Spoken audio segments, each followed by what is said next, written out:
That little friend of yours. Get some of that. Get some of that. Get some. That's ridiculous. What's up? Come on. What's ridiculous about it? I need money. Apparently, Wall Street owes the Federal Reserve a big thank you. And I've got the big thank you right here. You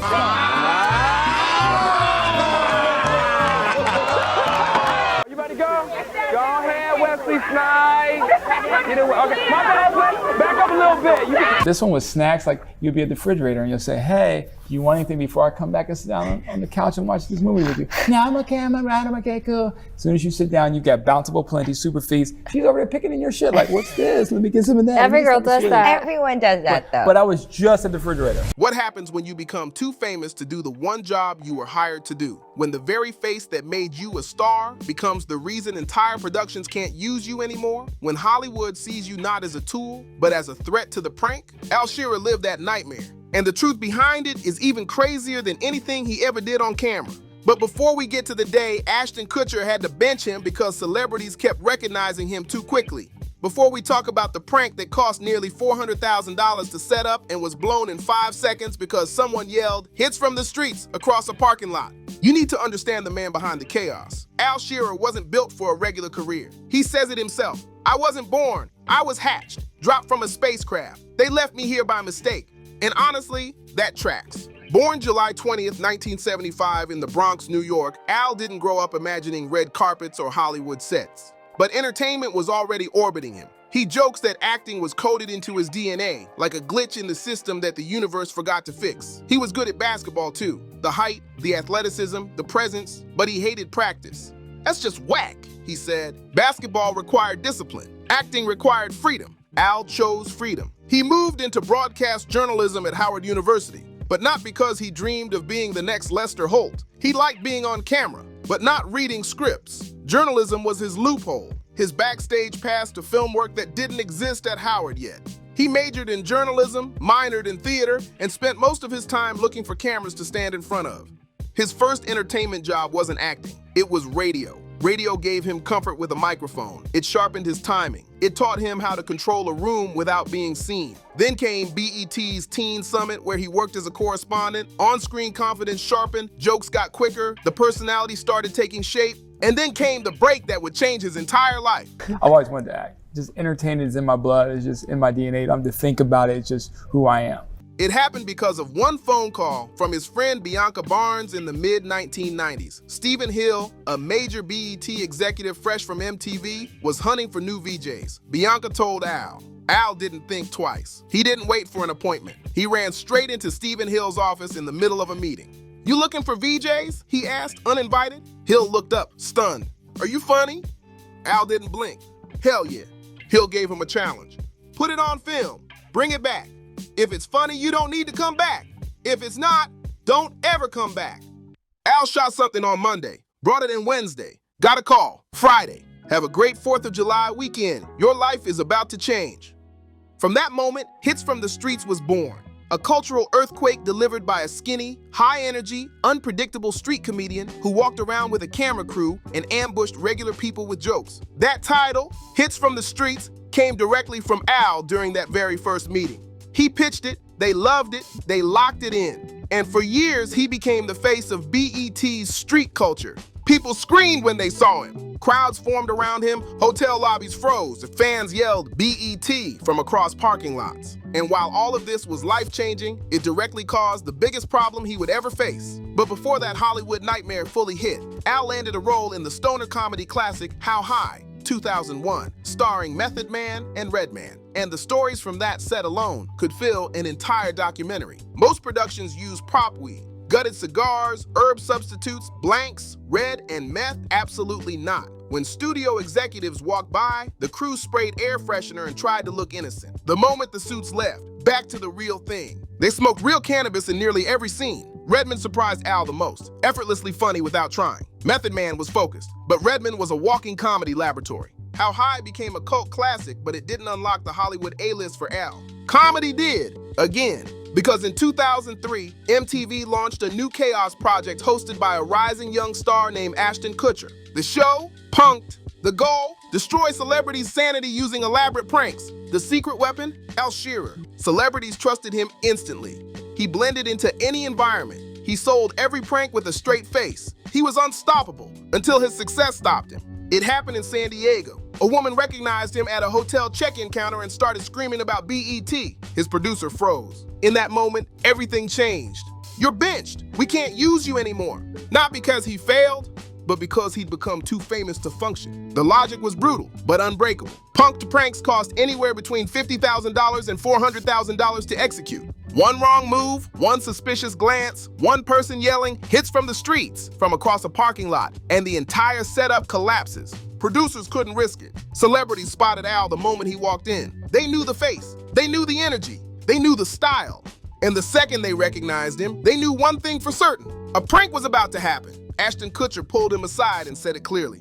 Bro, this is a problem, not because of you, because everyone knows you now. Shout out to Howard University, HU, Blue Juice, do that. So broadcast journalism major, theater arts minor. Use broadcast journalism to get in front of the camera as opposed to behind it. They only had one major when he related to Al Shearer didn't fail his way off the show. He succeeded himself out of a job.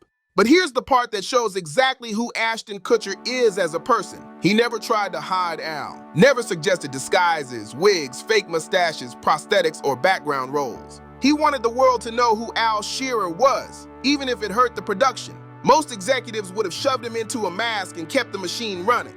Ashton didn't. He chose integrity over logistics. That respect built a friendship that lasted years. Later, when Punk'd ended, Ashton and Al worked together again, this time on a Comedy Central pilot titled Sheer Madness. It was wild, loud, creative, unpredictable, everything Al embodied. Ashton produced it. Al starred in it. They believed it was going to be the next big thing. But Hollywood being Hollywood, somebody else dropped the ball. Not Ashton, not Al, just somebody.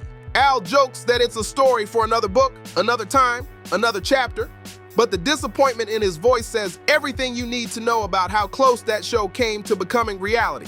Hollywood loved Al's talent, just not enough to take risks on him. Then, in 2005, something incredible happened. Chris Rock, one of the greatest comedians alive, was preparing an exit from his HBO talk show. He wanted a successor, someone sharp, someone funny, someone unpredictable, someone fearless. Chris Rock personally selected Al Shearer. Let that sink in. Chris Rock handpicked Al as his potential replacement. Not an audition, not a suggestion, a genuine offer. But Hollywood giveth and management taketh away. Al's manager denied the offer on his behalf. The reason? I don't want you becoming a talk show guy. You're supposed to be a movie star. The decision still haunts Al. He says it openly. I owe Chris money just for turning him down. It wasn't arrogance. It wasn't fear. It was misplaced trust in people around him. Hollywood moves like chess. One wrong sacrifice can cost you the entire board. Al kept grinding. Films, TV, appearances, but the breakthrough he wanted stayed just out of reach. Then came 2008 and Glory Road, Jerry Bruckheimer's film, starring Josh Lucas and Derek Luke. A major studio project, a high-budget release, a chance for Al to carve out a new lane. So I used the broadcast journalism aspect to get in front of the camera. Started with radio, and then from radio, segued that into like broadcasting, but didn't want to be the news anchor, didn't want to be Don Lemon. And then he worked alongside John Voight, who unexpectedly became one of his real-life friends. And Bruckheimer? Al describes him as surprisingly calm, not the Hollywood power shark he expected. He gave Al one lesson he never forgot. Talent doesn't guarantee a career, relationships do. Hollywood wasn't a meritocracy, it was a network. And if you weren't connected at the roots, you had to build the tree yourself. So Al decided to build something no one could take from him. By 2012, he was frustrated, not bitter, but ready for disruption. He watched friends struggle financially, watched Occupy Wall Street protests explode without real direction, watched people complain about politics more than they participated in them. So he created a solution disguised as chaos as the other black guy running for president. A mockumentary/political comedy where Al ran for president using shock humor to force people to think about real issues. It wasn't about candidates, it wasn't about parties, it was about participation. The fact that less than 60% of eligible voters cast a ballot in the previous election. The film was wild, intentionally so. Penis straws at the Iowa straw poll. Crowds confused, angry, laughing, all at once. But the goal was clear. Wake people up. Al and his team funded the entire project themselves. No PACS, no donors, no corporate backing, just hustlers with cameras. The film dropped on iTunes and exploded 350,000 pre-orders, pushed toward 400,000 downloads. It became one of the rare indie political comedies that actually sparked conversation instead of outrage. And through all of this, Al stayed connected to the greatest comedians in history: Eddie Murphy, Chris Tucker, Will Smith. He even admits he once snuck into Eddie Murphy's house. He doesn't explain how. He refuses to explain why, but he says it with the grin of a man who absolutely did it. What he learned from those legends was important. The greats aren't just funny for cameras, they're funny in real life, full time, with the same energy, even when no one is watching. It made him realize something. He's the same way. Comedy isn't his job, it's his nature. But while Hollywood shaped Al's comedic edge, something else shaped his humanity: his relationship with his wife, Isha Kha. Born in Sri Lanka, raised in the US, and known in early 2000s entertainment circles simply as Raish, she had her own lane long before she ever met Al. She appeared in videos for Outkast, Cassidy, Mobb Deep, Slum Village, Ludacris, a true blueprint-era video star who transitioned into acting with quiet consistency. Their relationship revealed a side of Al that audiences rarely saw: gentle, grounded, openly emotional. In their podcast, Under the Influence, Raish once asked him if he ever gets angry at her. "Yeah," he admitted, "but it's quick, and then you just make everything." He trailed off laughing, not because he was trying to be funny, but because that's literally how he talks, how he thinks, how he moves. Raish interrupted him with a smile. "That's just how you are. Comedy isn't something Al performs. It's the lens he sees the world through. A defense mechanism, a survival instinct, a love language. But even in marriage, Al stays fiercely private. They keep their family details protected, especially regarding whether they have children. In an industry where oversharing is strategy, Al chooses boundaries, a rare thing for someone known for raw, unfiltered energy. And then came the storm that shaped his worldview, the Me Too era. Most celebrities avoid the topic entirely. Al walked straight into it. He said society had become too conservative, too quick to cancel people for innocent interactions, a compliment, a joke, a harmless gesture. But he drew a hard line at predatory behavior: touching, propositioning, pushing, unwanted. That's judge, jury, executioner. He made it clear, predators must be removed immediately. But he also refused to let cultural sensitivity erase nuance.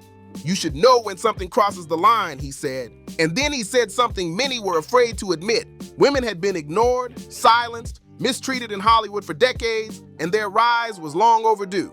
He didn't turn this into a political speech. He didn't sanitize it for the cameras. He spoke as Al Shearer, unfiltered, sharp, honest. He extended that support to all marginalized groups, not just Black entertainers, but Asian, Dominican, Cape Verdean, Malaysian, Latino talent. "Everybody deserves their time to shine," he said. "This is America. Give everybody a shot."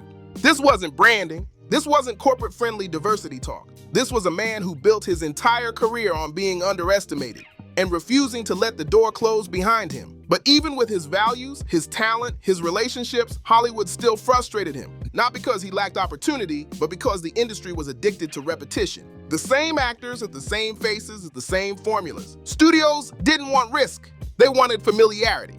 And that made it nearly impossible for authentic voices like Al's to break into leading man status. He was too unpredictable, too wild, too real. So he created his own lane again and again. After the other Black guy running for president, he kept hustling. Appearances in Scary Movie 3, multiple BET specials, comedy series, guest roles on popular sitcoms, independent films, Hollywood panels, political satire projects. He stayed busy, but he never sold out. He remained Al. And then Hollywood slowed down. Not in a tragic way, but in a mature, selective way. Al stepped back from the grind because he finally understood something most actors never learned. Not every project deserves your time. He didn't want fame for fame's sake. He wanted authenticity. He wanted ownership. He wanted work that made sense. By 2025, his net worth sat around $3 million. Not movie star money, but real stability built through decades of constant work. He became more active on Instagram under at Hits from the Street, where he openly describes himself as a smart-ass, wise-ass, badass, and all-around wild cowboy. Fans loved it. No polished filters, no PR-approved captions, just Al being Al. And even now, after all these years, he still brings up one thing nearly every interview. "Chris Rock, if you see this, I'm looking for you. Maybe it's a joke, maybe it's regret, maybe it's unfinished business. But it says one thing clearly. That moment, turning down Chris Rock's offer, still lives rent-free in his mind. Hollywood moved on, but Al never forgot what could have been. Not with bitterness, but with awareness. A reminder that timing changes everything. Yet despite the missed opportunities, the stalled shows, the benched punked episodes, Al Shearer still stands exactly where he's always stood. Unafraid, unfiltered, unbothered, still a class clown, still a disruptor, still a legend of the streets. But to understand who Al Shearer truly is, you have to look past the comedy, the chaos, the pranks, the iconic BET energy, and look at the philosophy he built his life around. For Al, fame was never the finish line. It was never the dream, never the identity. He never wanted red carpets more than he wanted real connection. He never wanted fame more than he wanted freedom. And he never wanted Hollywood approval more than he wanted ownership over his voice. That's why he still talks about building sandcastles to determine pyramids.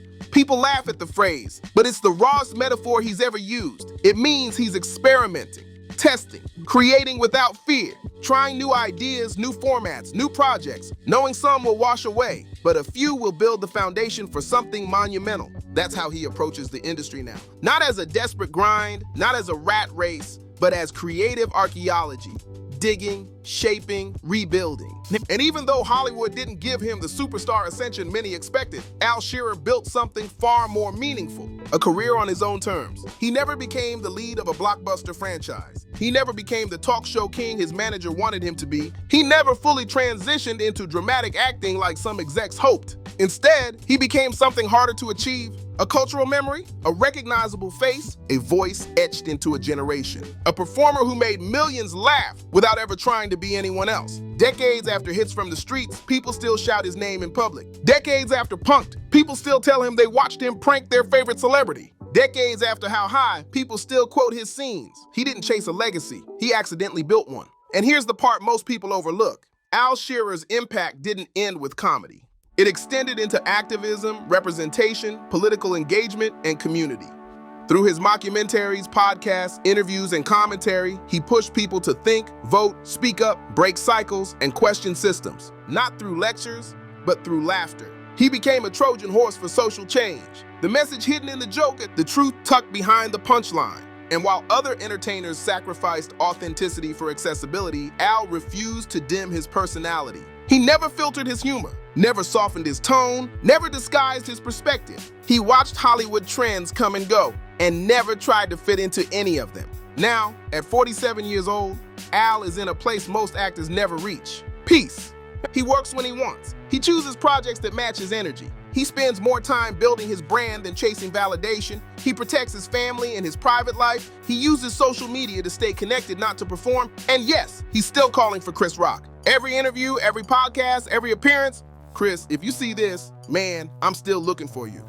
It's funny, it's vulnerable, it's honest, and it perfectly captures who he is. A man unafraid to admit missed chances, unafraid to own his path, unafraid to remain human. In an industry that rewards conformity, Al Shearer stood out by doing the exact opposite, by refusing to act like anyone but himself. That's the real story. Not the pranks, not the roles, not the viral clips, but the journey of a man who survived Hollywood without losing his identity. A man who was benched for being too famous. A man who turned down Chris Rock without realizing the weight of that choice. A man who created films when Hollywood refused to give him one. A man who pranked half of early 2000s celebrity culture. A man who built a career out of fearlessness. Because in the end, Al Shearer didn't need a Hollywood crown. He didn't need validation from studios or executives. He didn't need a lead role to define him. He had something better: authenticity.